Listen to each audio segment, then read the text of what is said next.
So hello everyone, welcome back to the session of your logic families. So we are going to see now transistor logic, one of the most important logic that we have. So that is what? Transistor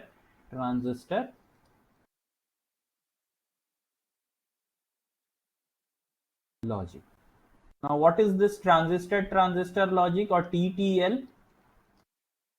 So let us see. So in transistor logic, basically over here, so let me draw the diagram for you first.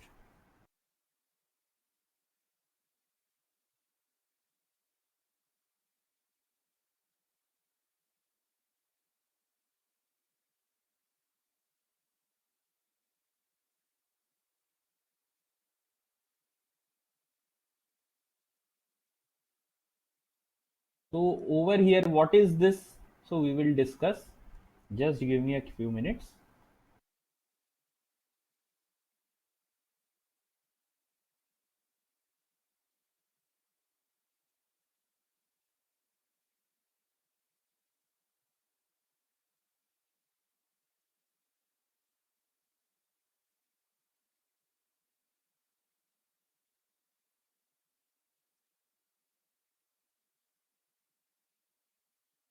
Now this diagram is one of the most important diagram in logic families because questions are maximum asked from your TTL logic only.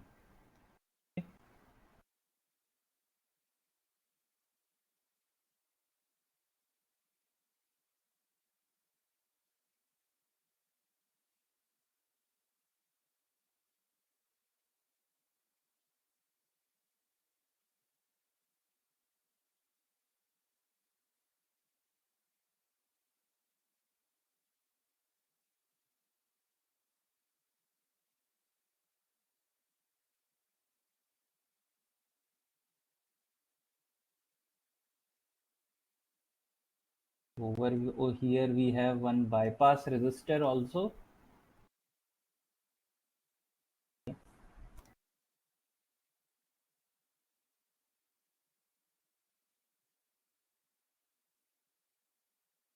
This is connected over here and this needs to be okay connected over here.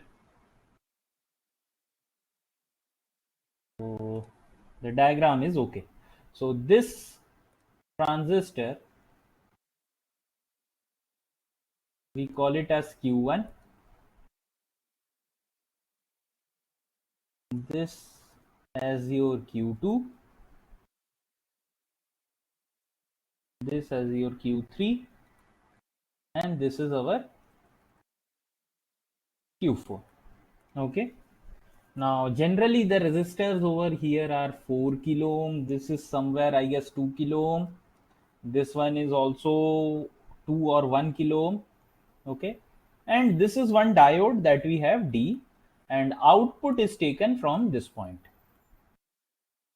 So this is your output Y, and these are your basically A and B. Now instead of basically what I have done, instead of making diode structure as such, okay, diode structure as such, I have done what? I have represented using one transistor. So basically the equivalent of this is looking something like this. Okay.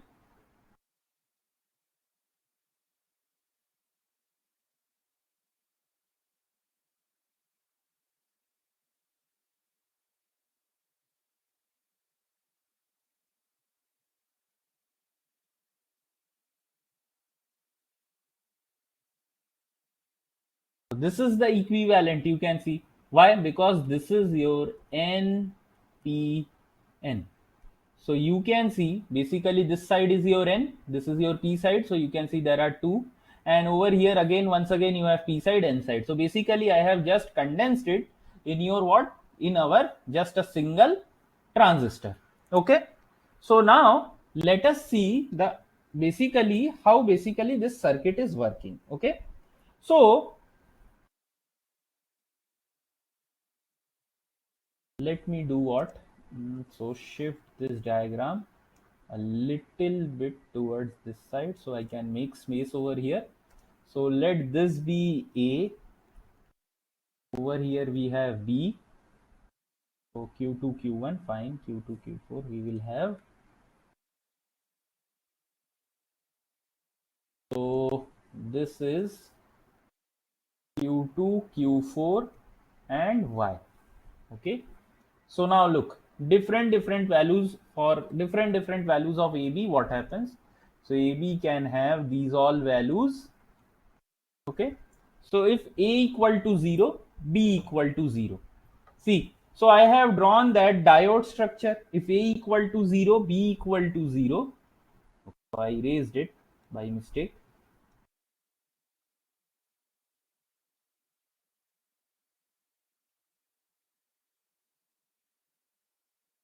Okay.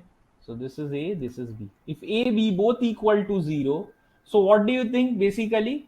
The current, okay, so VCC I forgot. So VCC, this current will short out in this path. So if this short outs, you can see basically Q2 will be off. Okay, Q2 will be off. And if Q2 is off, obviously you can see what? That Q4 will be also off. Why Q4 will be off? Because Q2 off, then we don't have any path from here to here. So that is why Q4 off. Now if Q4 is off, so what happens to Y? So Y will be, you can see basically, so this is off. Okay, this is off. So Q3 will be what? Q3 will be on because VCC will flow from here to here as Q2 is off. So what will happen? This will become on. So diode will be also on. So basically VCC will short to Y. So this will become 1. Now look, when A0, B1, so once again we will have the path of the current will be from here to here. No current will be flowing in Q2, so Q2 is still off. Q4, it is still off. Okay, Q4 is still off because Q2 it is off, so Q4 is also off. So once again Q3 will be on because current will flow in this path. So this path will short out. So diode will be also on. So this is one. Once again over here you can see this will be off and this is 1. Okay, and over here when both of them are 1, now look what happens. A1, B1, so both the diodes will be off, so current will flow in this path, and when this flows, so Q2 will be on, and if Q2 is on, there will be a short in this path, so VCC will get path over from here, so Q4 will be now on, and this will become 0. Okay, this will become 0. So basically this is what, this is your transistor logic.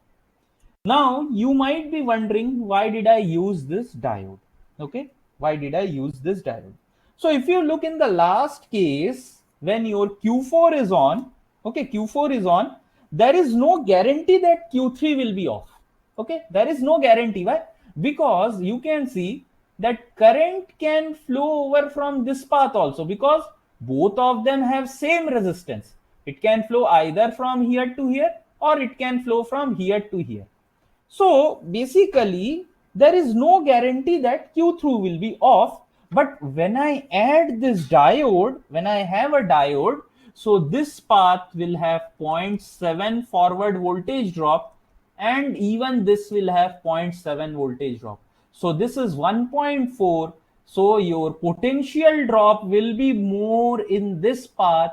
That is why, to ensure that basically in the last case this Q3 doesn't switch on its own, we have added one diode over here, so that my potential difference in this path is more compared to this path. Okay, so that VCC doesn't short out to Y. So that is why we have used what? We have used your this diode, so that Q3 and Q4 doesn't remain simultaneously on. Okay, simultaneously on. Okay, fine. So one thing we have over here is that, why do we use transistor logic compared to your diode transistor logic DTL. So here basically one of the means this is not asked in gate, I am just telling. So here basically we can use up to 8 inputs very efficiently, but when we use diode we cannot use more than 3 inputs. So here we can use 8 such inputs, but with diode we cannot use more than 2 inputs. So that is why we use mostly transistor logic. Okay. So next we have is what? Open collector. Okay. So let me talk about what do we mean by open collector output. Okay. What is this open collector output? So basically this is what, okay, in the last case, what is this? You can see this is NAND gate. Okay. This is TTL NAND. Okay. So basically TTL NAND we are now going to construct using what? Using open collector output. So let me just see. Can we use this diagram? Yes. So we can, okay, it's better I will draw it once again.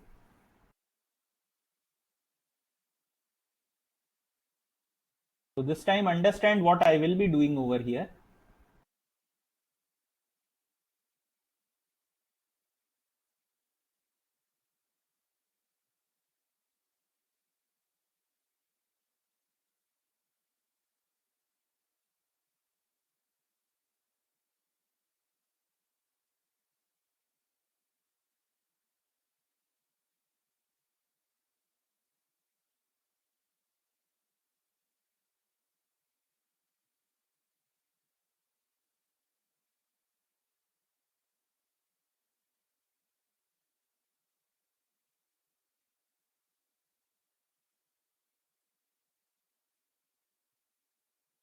So we will have one more.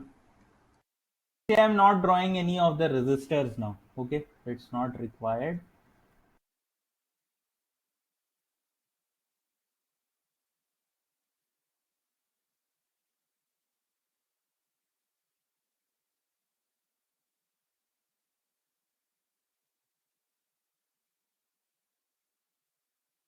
See, now basically this is why.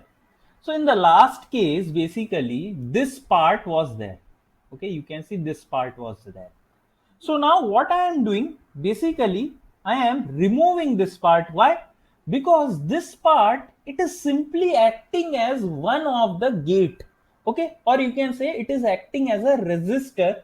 So simply what I can do, I can remove this much part. This much part I can remove. If you see, then also if I simply replace it with a resistor, okay, then also my circuit is going to work. Then also my circuit is going to operate in the same way. Okay, it is going to operate in the same way. Why? Because here your R, it will do what? Here the value of R, I will set it so that basically the voltage drop across it is more in the last case. In this case only, basically this thing was coming into action. So I will be setting this value of R such that it has higher value of resistance compared to this path in the last question, means in the last case. So now why do we don't use it? So this resistor is known as external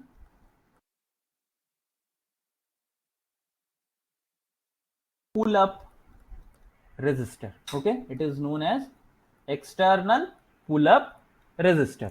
Now why don't we use this external means pull up resistor? If we are so much efficient, then why don't we use external pull up resistor?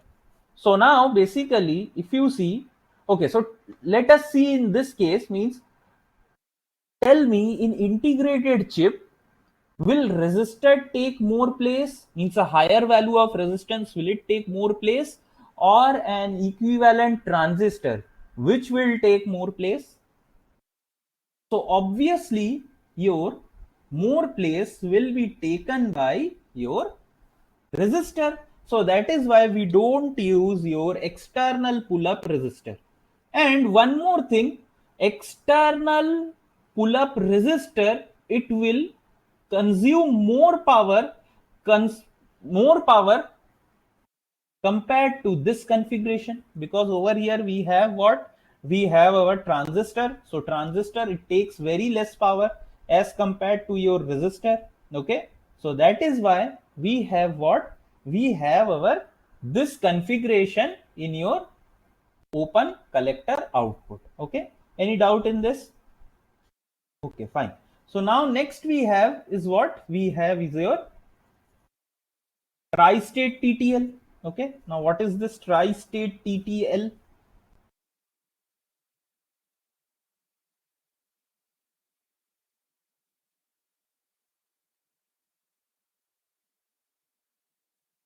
So what do we mean by this tri-state TTL? So let us see. So basically in tri-state TTL, you are going to see that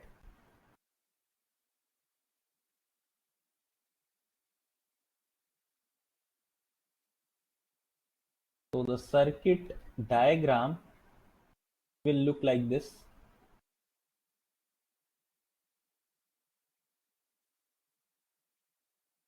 So now this time we will have one input as enable. Okay. Now what will this enable do? You are going to see.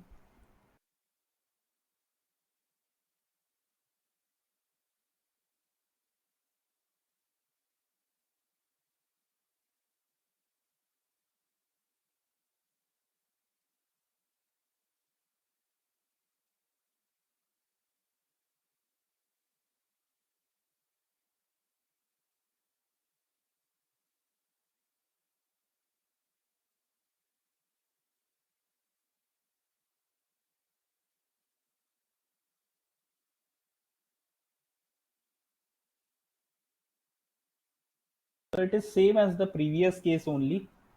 There will be few changes over here. That's it.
So this is VCC, and over here now there is one important thing to note. Basically what is this enable switch doing? Okay,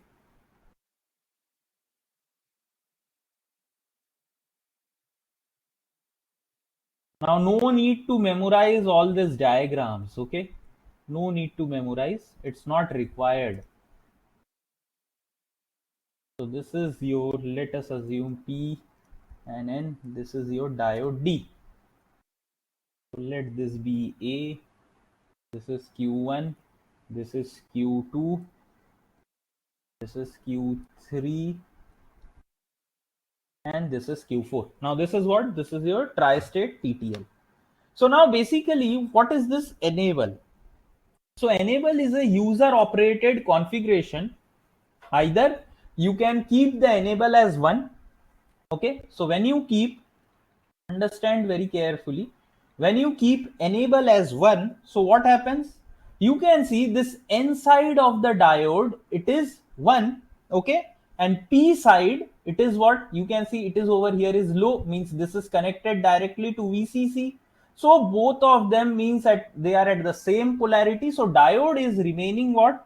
Diode is in reverse biased. Okay, diode is in reverse bias. So what is happening? If diode is in reverse bias, this will open.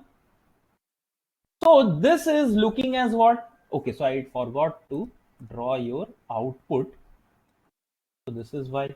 Okay, so you can see basically what this is looking like your last structure. Okay, looking like your last structure that we draw, but only thing is that over here this b value, it is always fixed to 1. I am telling that this is enable. Okay, this is enable, I am telling. So y will be equal to what? It is actually equal to a dot b complement, or y is equal to a complement. See, exactly the same structure we will get if you put enable equal to 1. Now what happens when enable equal to 0? So this is basically what? This is your acting as your inverter. Now when enable is equal to 0, enable is equal to 0, so what will happen? So there was this diode. Okay, so when this is 0, so diode is short circuited. So let us do it. Diode is short circuited, and the moment diode is short circuited, means it is in forward biased. Okay, it is in forward bias. So now you can see basically this current. Okay, this current I, if I assume this current as I, it will start to flow from this 1.6 ohm, and directly it will come off from here. Okay, so basically it will start flow from here in this path, but it will not go to this Q3 because it will have what? It will have your higher value of resistance compared to this. This is simple a short circuit, but here there will be some forward resistance. Okay, so now what is happening? What is the condition of Q3 then? Q3 is remaining off. Okay, Q3 is remaining off. Now if Q3 is remaining off, now what will happen to your Y? So you can see Y is not connected to 0. It is neither connected to 0 nor to VCC. Okay, Y is neither, because Q4, it is still not what? Take anything, take value of A as 1, 0, anything you take. Q4 will not be on. Similarly, Q3 is not on. So Y will be what? Y is neither connected to 0 nor to VCC. So this is known as high impedance state. High impedance state. So basically, I have told you about this tri-state buffer, if you remember. So this whole circuit is actually what? This is your tri-state inverter. Tri-state inverter. See, this is A, this is Y, and this is your, you can assume it to be B. So if B is equal to 1, it will act as your inverter. If B is equal to 0, so this will just act in your high impedance state. So this is very, very important. Once a question has been asked that directly asks that what is this configuration known as, so you should be able to tell that basically what? That this is your tri-state TTL. Okay, tri-state transistor logic. Now the next thing that we need to know is basically your fan out. What do we mean by fan out? Okay, fan out. So let us try to see what is this fan out. So fan out is basically what? It is the maximum number of gates which output of a gate can drive. Okay, so fan out is what? So if I make you understand with the help of an example, suppose if I have one NOT gate.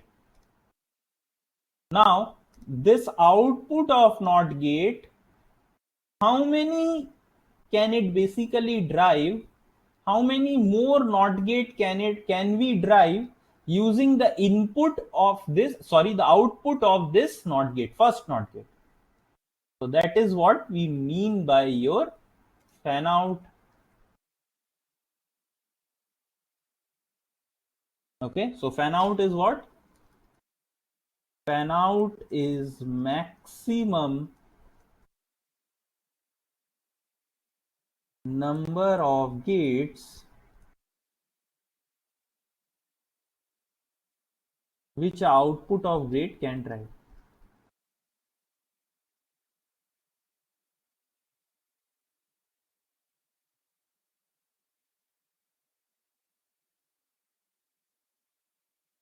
Okay, so this is what, this is your fan out. Now you might be wondering from where this fan out is coming. Okay, from where this fan out is coming. So let me give you one very simple example. So here I have quoted what, I have taken one inverter. So see, we have one simple structure.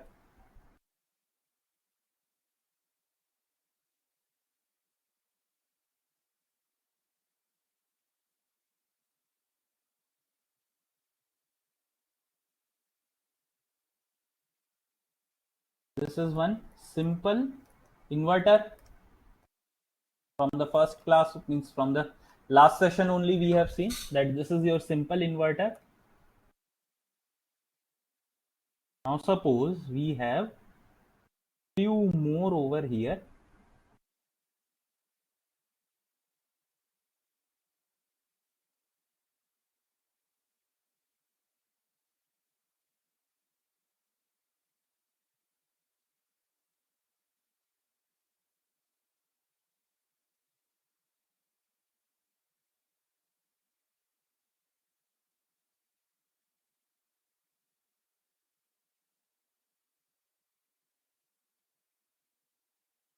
Now like this we can have many more working inverters over here. Okay,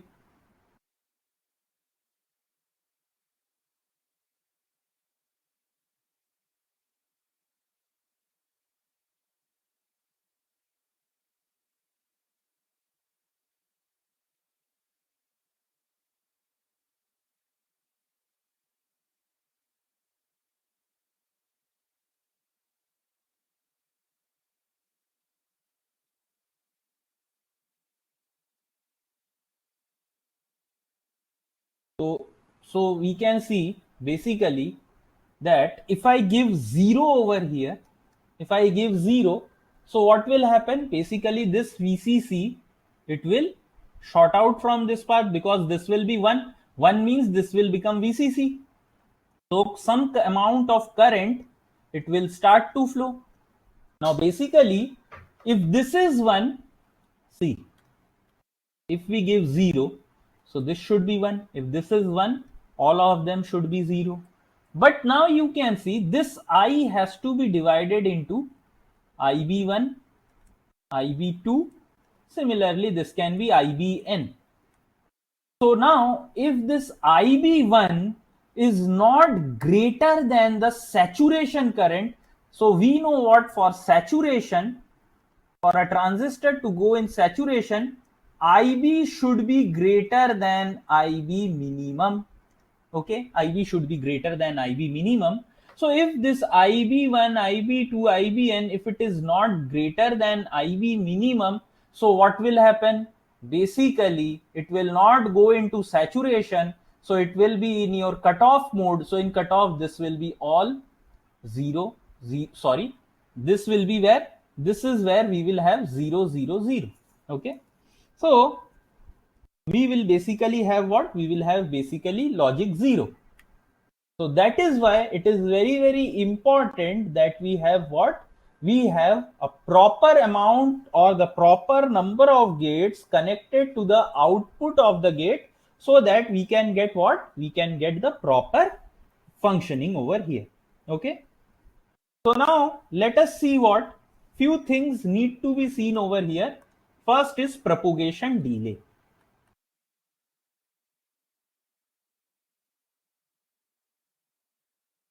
Now propagation delay we have seen a lot, so this will not be requiring so much explanation. So you can see if I have one inverter, okay, if we have one inverter, so this is your input and this is your output. So ideally, if your input changes like this, see, up till this point we have studied like input, it changes like this, directly step change, but usually this doesn't happen. There is some transition time, so it looks like this. So if input is this, so now output, how will it look? Basically, if there is a propagation delay of TPD,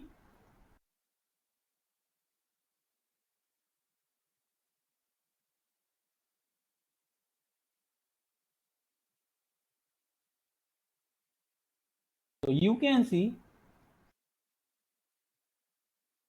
that this much time is basically what? This is your propagation delay. If this is your input, this is your output. So this is all about your propagation delay. Okay. Next is what? Next is your power dissipation.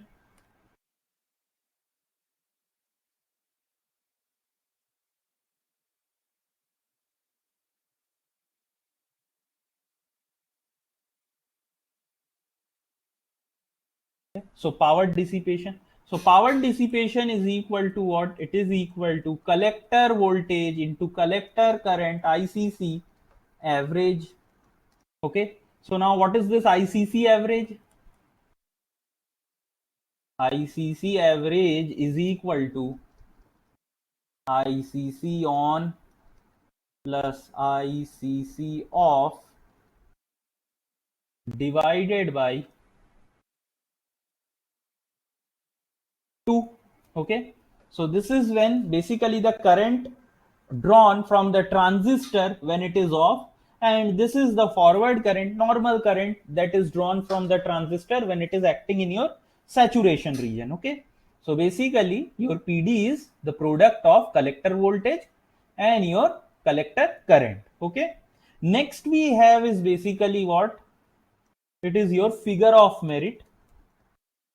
Now sometimes in ESE it is asked figure of merit or speed power product.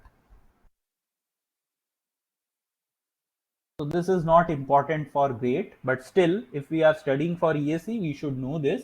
So speed power product. Now what is the speed power product? So if you see, so this is written in short form as FOM, figure of merit. So it is propagation delay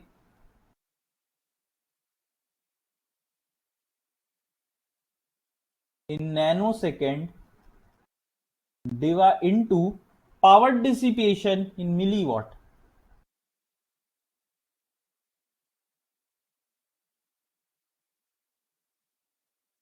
Power dissipation in milliwatt. Okay, so basically this will be nano and this is milli, so that will come in the range of 10 to the power minus 12. So this is pico. So the product will be what? Propagation delay is time and this is power. So time into watt, it is what? Basically it is joule energy. So this will be in the range of pico joules. So this is basically one energy term. So if propagation delay, so this figure of merit, it remains constant.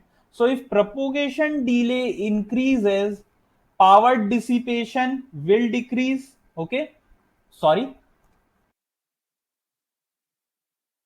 So if propagation delay increases, speed of the system will decrease. Okay, so if propagation delay is more, speed will be low. If speed is more, then propagation delay should be less. Okay, now next is what we have is noise margin.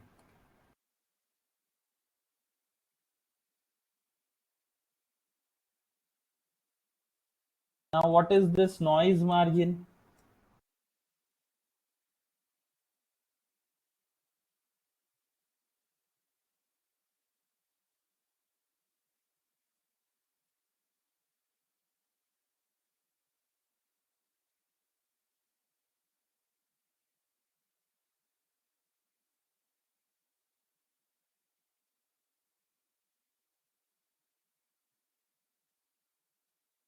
Okay, so if let us assume this is my output window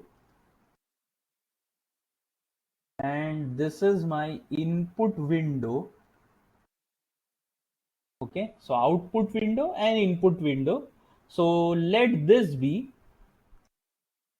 the range in which this is the range for your output window to act as high, and this is the range as your input window to be low. Similarly, for your input window also, there will be one range for high and one range for low. So let me write it inside. So this is high region this is low region, this is also low, and this is your high. Okay, so just give me a second. Yeah, so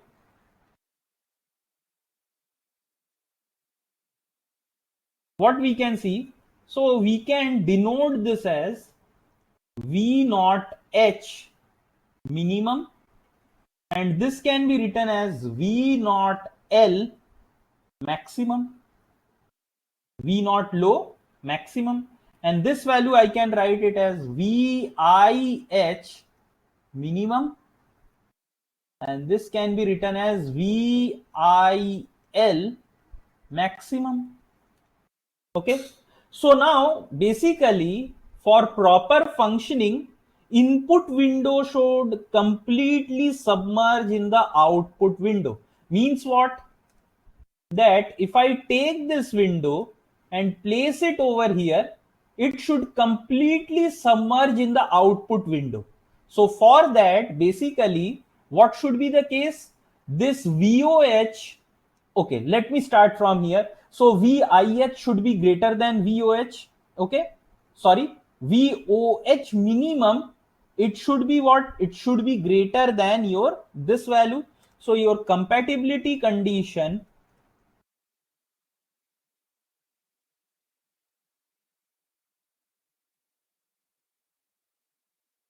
your output window should completely come inside this input window. So for that, VOH minimum, so I think I told the wrong way. I told this input should submerge, but it's wrong. Sorry. It should be this input should, that is why I have drawn it also like this.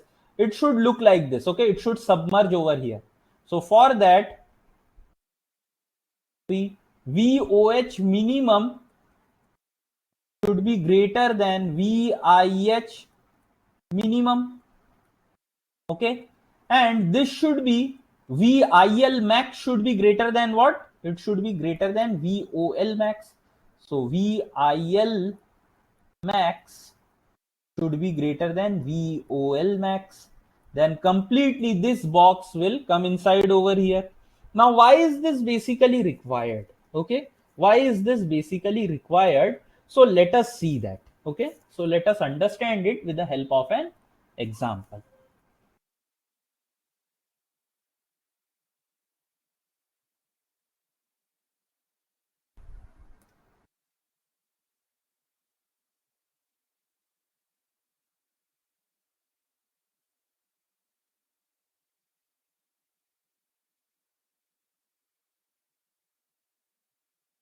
So you can see basically if this is 0, so this will be 1, and once again this will be what? This will be 0. So over here we have 1.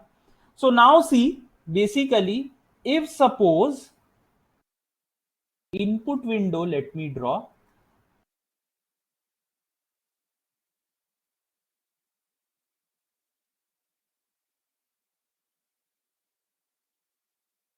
So this is my input window and this is my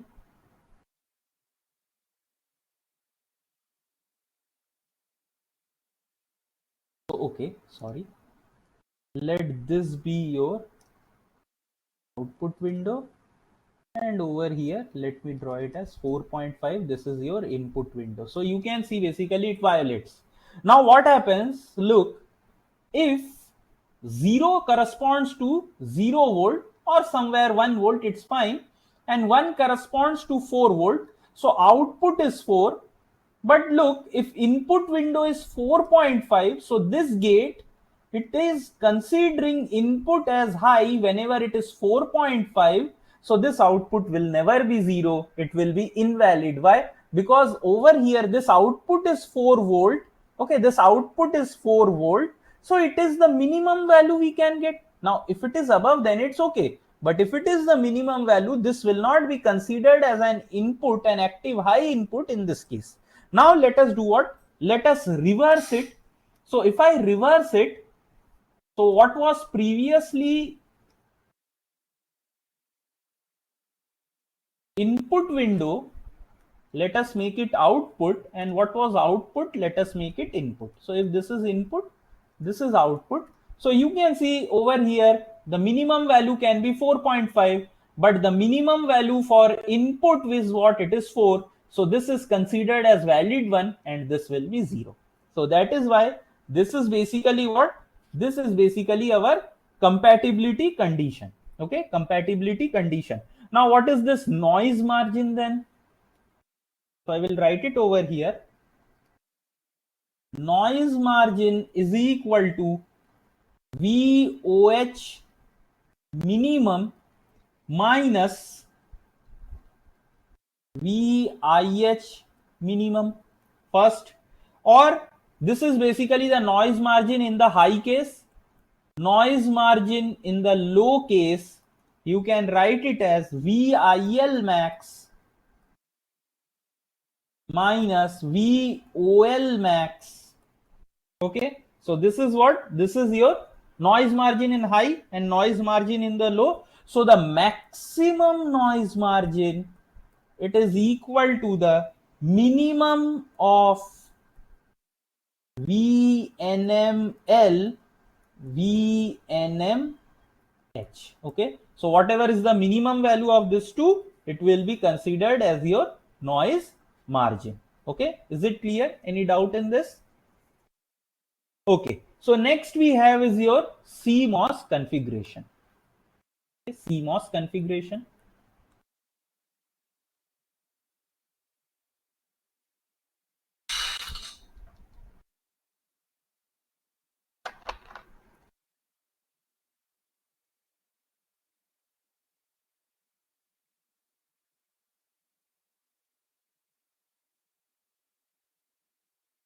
So for CMOS configuration, okay, so it will look like this. Look, so basically over here what we have, so CMOS is basically combination of PMOS and NMOS. Okay, so if I want to do that basically, so look,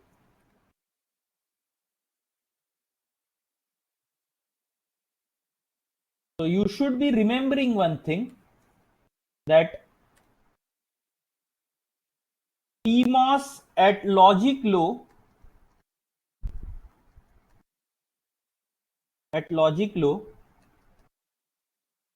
turns on, and CMOS at logic high, it turns on. Okay, and NMOS basically it follows the style of CMOS only. NMOS, it is if it is logic high, then it turns on. Okay, so this you should be remembering. So now let us see basically what is the CMOS structure. So CMOS is complementary connection of PMOS and NMOS.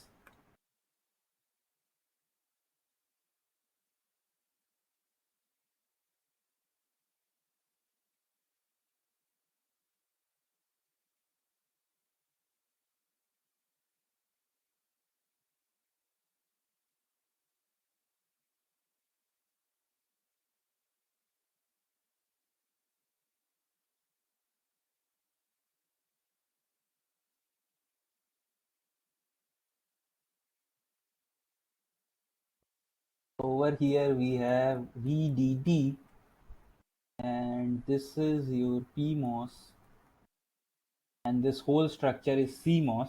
So here we have A. Okay, so you can see basically this is your CMOS. So if A, so where will I keep Y? Y is kept somewhere over here. So if A is low, so what will happen? Both, this is what, this is your CMOS. So this CMOS will be what? This is low. So you can see over here CMOS logic high, it turns on, and at logic low it will be off. And what about PMOS? At logic low it turns on. So basically this will turn on. So if it turns on, you can see this is already off, and this will turn on means over here there will be a short path. So VDD will come to Y, so this will be 1. Now look, if A is equal to 1, so what will happen? This will be turn off, this will be turn off, so it will be connected to ground. So this is what? This is basically your inverter. Okay? This is your inverter. So next, let us see your NAND configuration.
So if over here we have AB, this is also AB.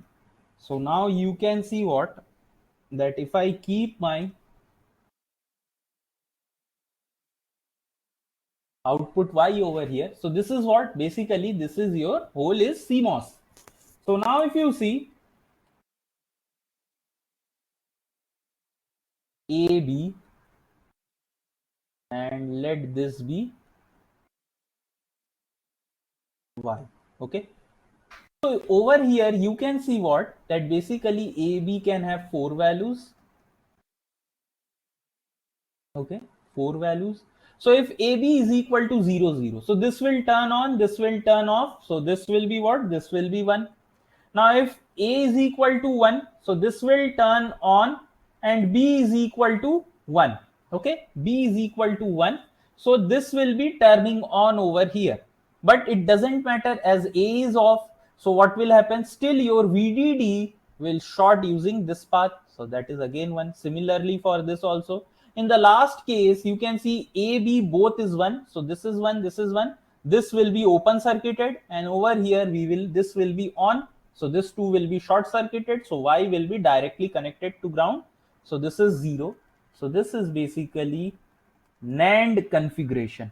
Okay, so this is what? This is your NAND configuration. Now one more gate we have to see, that is your NOR. So in NOR configuration,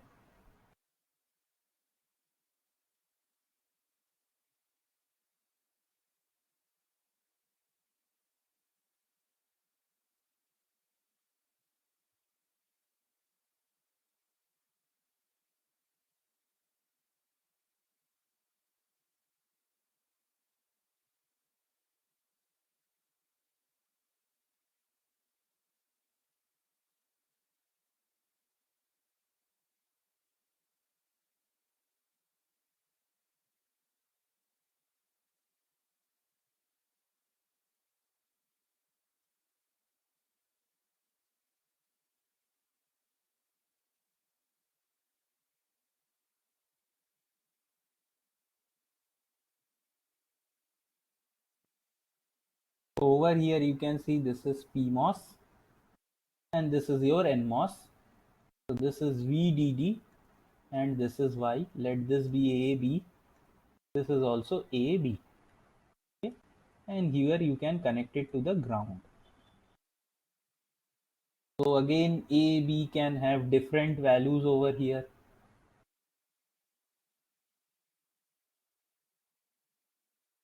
So it can be either 0 0, 0 1, 1 0 and 1 1. Okay. So now if you see over here, so basically if AB is equal to 0, so what will happen? This PMOS, it will switch on. Okay, it will switch on, and if this switch ons, and this will be what? This is switch off, so VDD will directly switch over here. So this will become 1. But look, when A is equal to 0, B is equal to 1. So this will remain off. This will be on. So this path is open circuited. Whereas over here, as B is equal to 1, so this will be short. This will be off. So directly Y will short to ground. So this will be 1. Similarly for this case, sorry, this will be 0. Over here also this will be 0. And this will be also 0. So this is basically what? This is your NOR configuration. Okay, so this is what? This is your NOR configuration. So this is what? This is basically your CMOS family. Okay, CMOS family. Now if we want to see the NMOS family, so NMOS family, it is very same. So if you want to see, let me give you one example of NMOS family. Okay,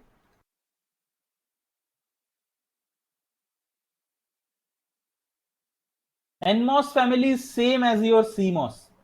Okay, it is same as your CMOS. There is only thing that we have is a resistor, but it doesn't looks like our normal resistor that we have.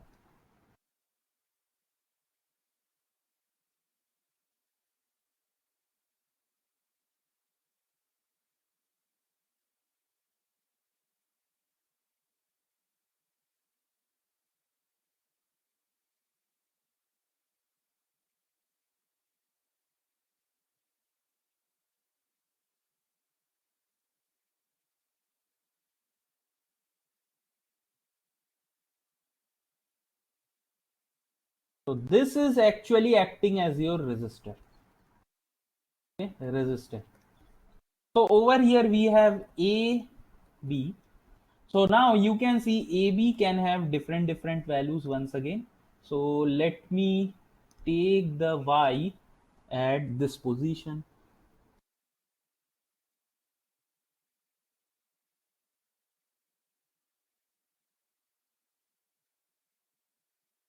This is 0 0 0 1 1 0 and 1 1.